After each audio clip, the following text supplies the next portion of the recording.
近日，中共军方女间谍唐娟在中共驻美国旧金山领馆被 FBI 拘捕。另有媒体爆料，其与江苏公安厅厅长私通多年，并被美方跟踪拍摄视频。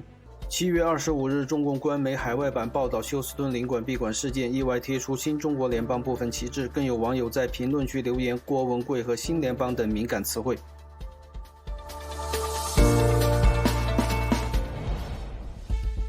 近日，北京开始张贴防控宣传，是权贵做贼心虚搞紧急状态，或借机恐吓百姓。7月24日，中共喉舌媒体报道，俄罗斯已停止向中共军售，共产主义老大哥也意图切割与 CCP 的关系。好了，封城了，里不出外不进，不让走了。坏了，这样撤袋了，大连封城了。近日，网友拍摄西安一饭店外聚集大量防疫人员，气氛紧张，病毒恐再次爆发。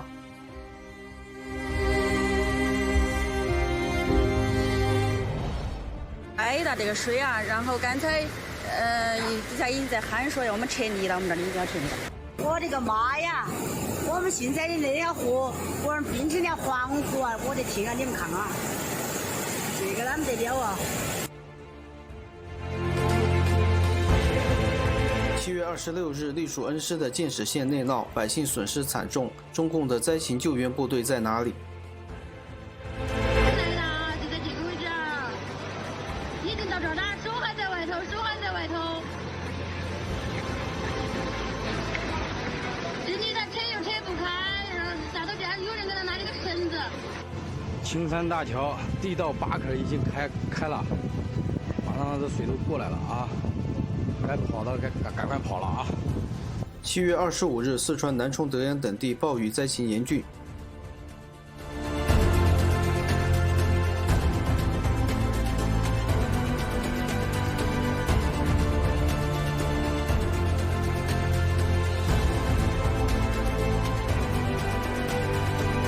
同时，在四川阿坝藏族茂县地区，暴雨引发泥石流，房屋损毁，电力中断，民众生命财产受到严重威胁。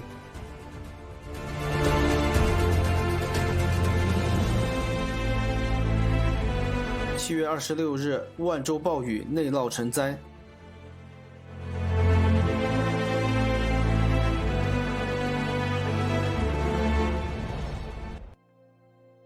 云南普洱蝗灾继续，农田受灾不可估量。最近，辽宁多地持续高温，辽宁省气象灾害监测预警中心发布了辽宁西部地区的高温预警，其中部分辽宁西部地区的气温高达39度，当地出现了严重旱情。从7月21号开始，辽宁出现高温过程，沈阳市的气温明显升高。根据沈阳市气象台的数据，从7月21号到25号，沈阳市近30年历史上同期最高温平均值是25.1度。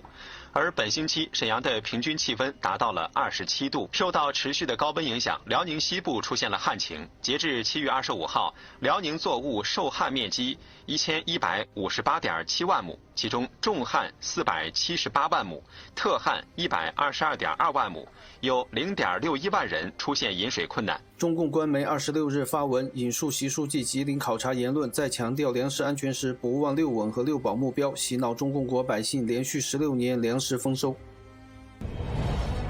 我车在这边，你车直接就给我开过来给我撞了，然后您还喝了酒了，交警包庇人，半天了不给他测酒。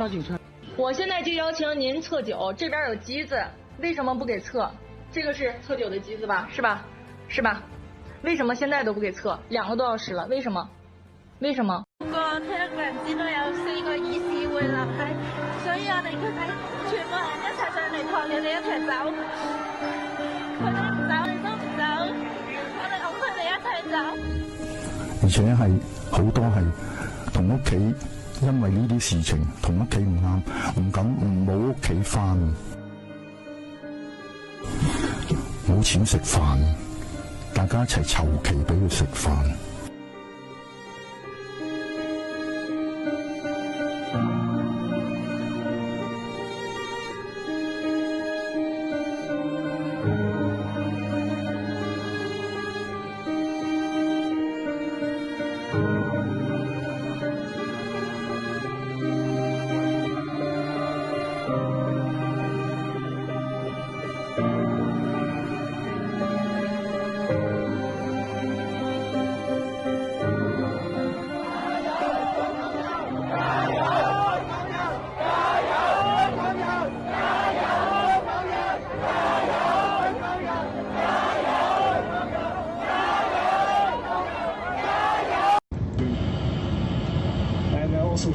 situation at the moment.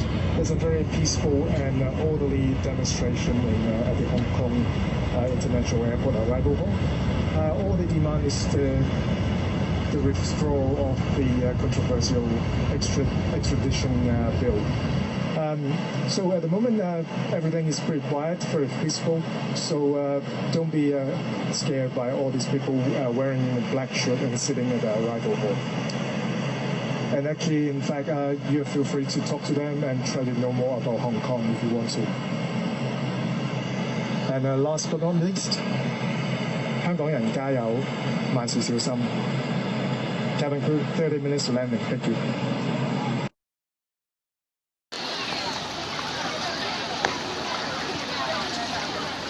这给套话了都，你看看。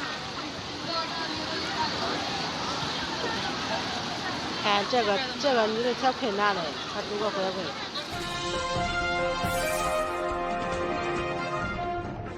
North Korea has finally reported its first suspected case of COVID-19 within its borders. It says it's waiting for test results. That's according to the regime's state-run Korean Central News Agency, which reported today that someone who had crossed over to the south 3 years ago returned to the north on July 19th with symptoms. The person, it said, was put under strict quarantine along with people who'd come in contact with them, and the city of Kaesong was put on lockdown. In response, North Korean leader Kim Jong-un convened a session of the Politburo on Saturday, addressing the relevant officials and ordering emergency measures. According to Reuters on Friday, the U.S. Immigration and Customs Enforcement said the new students who were not already enrolled as of March 9 will likely not be able to obtain visas if they intend to take lectures entirely online. Students who are already in the U.S. or are returning from abroad and have already visas will still be allowed to take remote learning. Students whose schools have adopted online classes following the COVID-19 crisis can also stay in the States. 132 million people across the world can be pushed into hunger by the end of 2020. COVID-19 can threaten millions of people with food insecurity. The COVID-19 pandemic is making things even worse. Many more people could slip into hunger this year. We cannot let this happen. The U.S. and its 42 allies have called for immediate action on halting North Korea from importing additional petroleum this year. According to the UN Security Council Committee, Pyongyang imported more than 1.6 million barrels of petroleum until May this year through over 56 illicit ship-to-ship transfers. That's more than triple the amount of barrels allowed under UN sanctions, which limits the amount to 500,000 barrels of oil per year. The countries emphasize that all member states must be informed that oil for Pyongyang exceeded the cap, and they should immediately cease selling, supplying, or transferring products to North Korea for the rest of the year.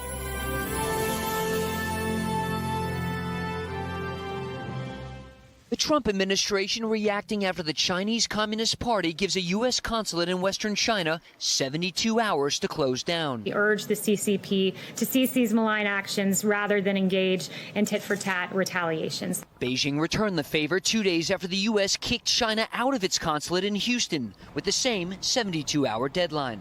The Justice Department taking actions on more spies they say are working for Communist China. A scientist from the University of California, Davis, is now in custody after hiding out in the Chinese consulate in San Francisco. Speaking at the Nixon Library nearly 50 years after the 37th president's historic visit to Beijing, President Trump's Secretary of State said confronting China is the, quote, mission of our time. President Nixon once said he feared he had created a Frankenstein by opening the world to the CCP. And here we are. The relationship between Beijing and Washington has soured in recent years. President Xi, he's a friend of mine, but he likes China. I like the USA. Earlier this month, 2 U.S. Navy aircraft carriers, Ronald Reagan and Nimitz, sailed together in the South China Sea to send a message to Beijing. We're not going to be stopped by anybody. Now to some other big news this weekend. Australia has said for a long time that China and other countries should settle their disputes around the South China Sea in accordance with international law. This position, by and large, has kept China satisfied. But during the pandemic, China has stepped up its aggression in the South China Sea, including going to the extreme measure of actually sinking a Vietnamese fishing boat. And now it seems that Australia has finally had enough and has changed position. Australia's UN envoy Mitch Fifield filed a declaration at the United Nations rejecting China's maritime claims around the contested islands in the South China Sea. Australia now says very clearly that China's actions are inconsistent with the UN Convention on the Law of the Sea and therefore are invalid. Basically, Australia is now saying in no uncertain terms that China's actions are illegal and unlawful. Already, China has responded just this afternoon with an article in a publication that is considered their government media mouthpiece, the Global Times. And in this article, they threaten trade sanctions against Australian beef and wine. Now, this is quite a serious escalation in the relationship between China and Australia, and it all comes as our Defence Minister, Linda Reynolds, and our Foreign Minister, Marise Payne, fly to the US to meet with leaders there as part of AUSMAN. They could have had the meeting remotely, but felt that it was so important that they flew there in person, and when they return to Australia, they're actually going to have to quarantine for 2 weeks. The main topic of their discussions will be General Secretary Xi has clearly taken actions that are aggressive and broken promises that are central to how great power nations behave. Right? Remember, he made a promise back in 2015 in the Rose Garden with President Obama. He said he wouldn't militarize the South China Sea. You can go, look, there's now significant military activity there by China. He made a promise to the people of Britain, to the people of Hong Kong, that they would have a 50-year deal of one country, two systems. He busted it. He broke it.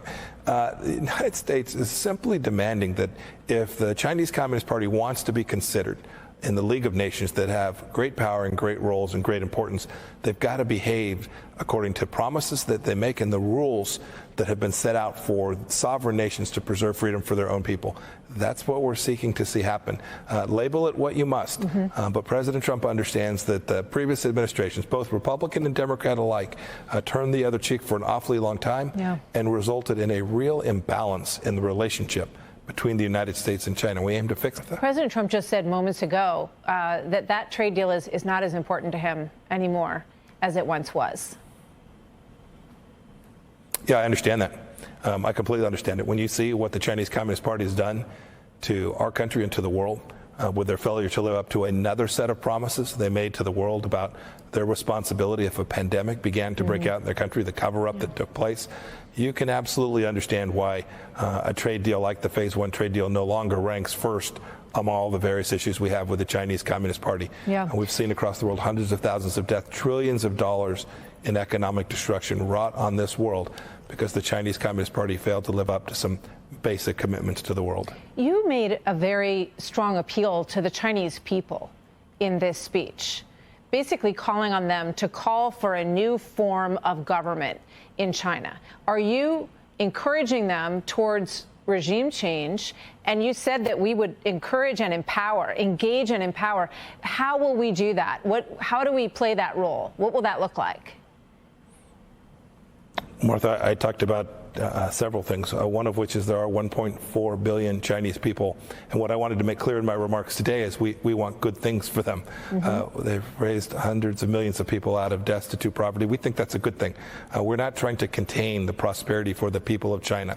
We're simply trying to preserve freedom for the people of the United States of America. That is the American task. President Trump, when he was sworn in, and when I was sworn in as Secretary of State, that's the promise that we made. And so what we are concerned about is not holding China down, but making sure that we all get this right so that we can have a prosperous economy here in the United States of America and that we can hold them accountable in ways that preserve and secure freedoms for the American people. That's the mission set. When I talk about the Chinese people, I'm talking about making sure that they have the opportunity to participate on a fair and reciprocal basis in the same way that we expect the American people will.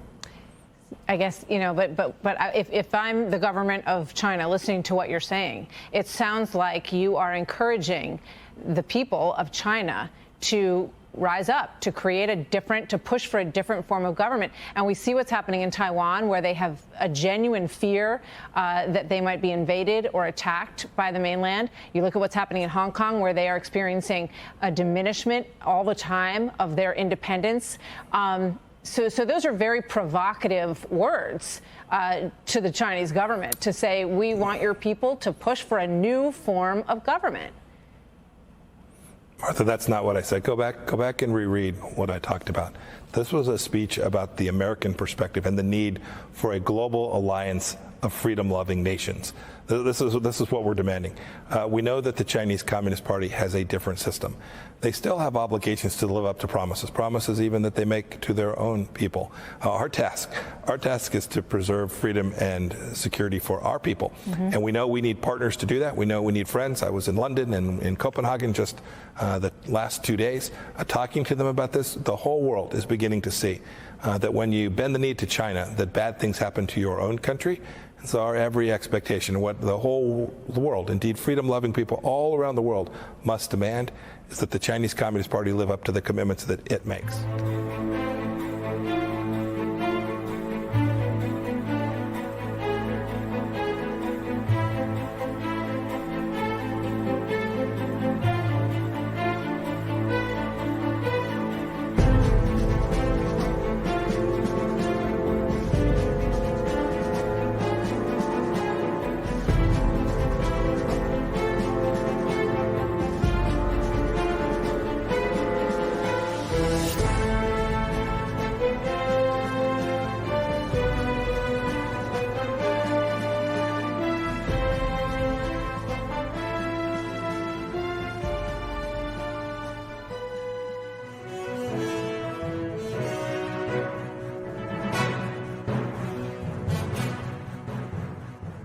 Make sure that you go to the site and see this. It's almost beyond description. It's so rudimentary and primitive. You've got a barge with all these people on it, and it's literally out of control because the power of the river gets cut into by a bridge, and it looks like all the people drown. One of the reasons we wanted to have this up there is a couple reasons. Number one, the Chinese Communist Party saying, oh, it's 140 people have died total. It's like the 3,000 that died in Wuhan. Just they put these lies out, and the Western media won't cover this story at all. It's just now being picked up by the New York Times and the Washington Post, the Wall Street Journal. The other thing is about how people in China are now starting to get through the firewall and start to do it. Remember, what did we talk about at the beginning of the pandemic? The great hero of Wuhan, that doctor that in the WeChat thing was telling the truth, saying, hey, there's a community spread and human-to-human transmission in Wuhan that's going on. Remember, the CCP held him up on charges, put him in jail. It was only after a public outcry. You're seeing the exact same thing now in WeChat, which, by the way, is monitored closely by the Chinese Communist Party. That's how they got the doctor, but that's what people need to do. I think, Miles, one of the great powers of G News and GTV is that if you want to see these clips, there's clips up there nonstop that people can see what's going on in Wuhan and now on the Yangtze River Valley with this horrific flood. Back to Jack's point, you had mentioned, you've shown us, and Jack, I want to try to get the production team to get the elevation thing up when we can, but you showed me an elevation that really comes from the Himalayas all the way down to Three Gorges. What can the audience expect?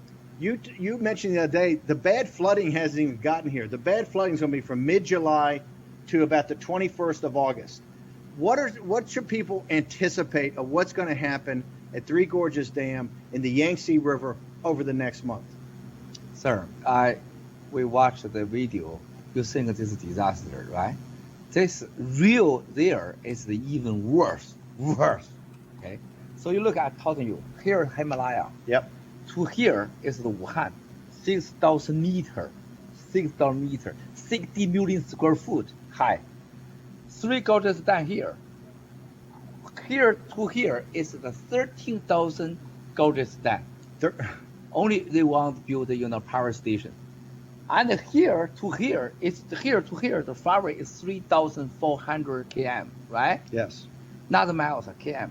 This area have 3 nuclear power stations. 3 nuclear power stations. Nuclear station. Also here is the PLA, is called Ms.L de France. It's the 5 army base. Do you think the nuclear reactors, the nuclear power stations, could be in jeopardy? Huge. This broken is the flood even worse. Really happen. Kill Chinese, not is the water. Kill Chinese and kill the Asia people. Korea and North Korea and Japan is a form of the nuclear violation. You're saying a Chernobyl type incident. Yeah, definitely. Another side, sir, is very important. Himalaya come here, the water. All the Asia, 80%, 70% of clean water from here. Yes. They are new clean. Is the foundation? Is it even heaven? Pollution all the Asia. You're saying the pollution is going to go all over Asia? Oh, this is a disaster. This is one. Another side, sir, you need to know.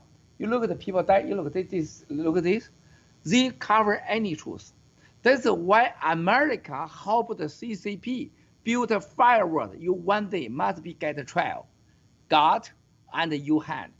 American big tycoon technology company, you are the hand, all the hand is the blood. You're saying that there's blood on the hands of the technology That's companies why that keep the here, firewall. Only you and me, GTV, G News, we can, and the war room can talk the word, provide. It is directly new video, new truth.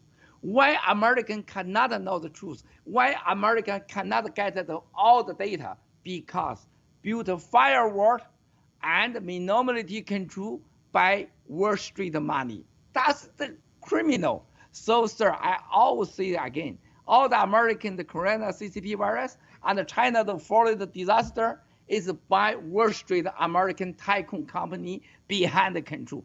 This is the reason in America, in here, not in China. We've created the Frankenstein monster. One last thing I want to get to before we leave the flood and talk about the new federal state is I notice I haven't seen, when I see these videos, it's very primitive how the people are trying to either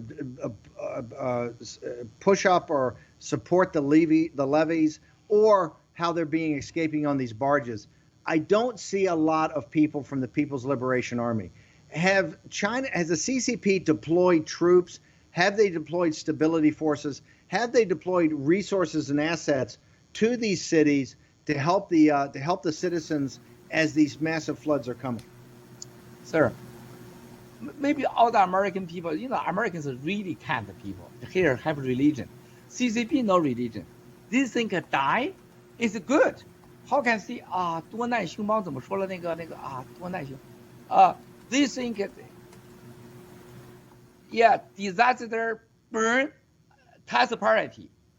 This is CCP offer disaster burn has priority. That's the art philosophy. You think the die people 100 million? You're saying that they have less mouths to feed. So if they lose 100 million people, they lose 100 million people. Lose 100.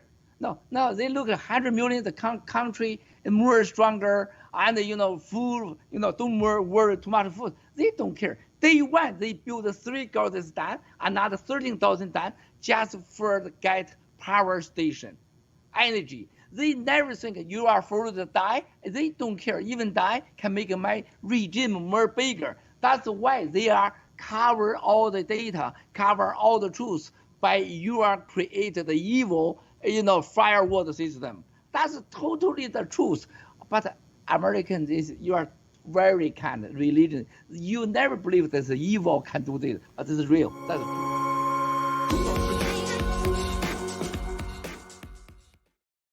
这个星期六绝对是个不凡的星期六，我会告诉大家，接下来发生的事情会让你跌破眼镜，谁都挡不住全球联合灭共。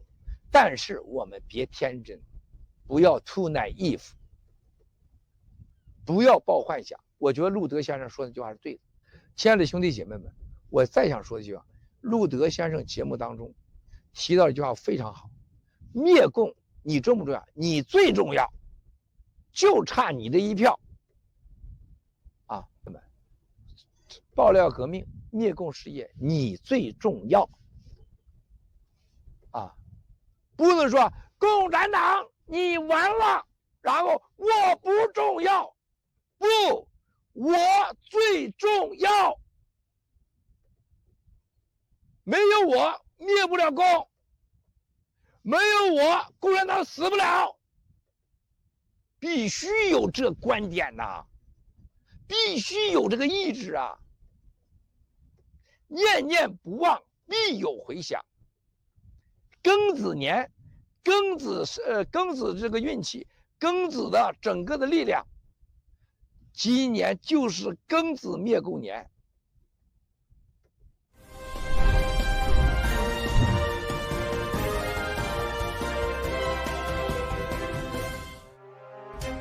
全球 CCP 病毒感染数量已达到1600万。澳大利亚维多利亚州一夜之间记录了10人死亡。在过去24小时，巴西报告了1211例死亡，南非报告了1200例新感染。意大利的城市对违反口罩规则的人处以$1150的罚款。朝鲜官方媒体周日报道，朝鲜领导人金正恩将与韩国边界的城市开城完全封锁。被指控签证欺诈的中国军方生物学研究员将于周一下午通过视频接受法庭审理。汉纳飓风袭击德克萨斯州南部，大型科技股的上涨速度使一些投资者与1999年和2000年的互联网泡沫相提并论。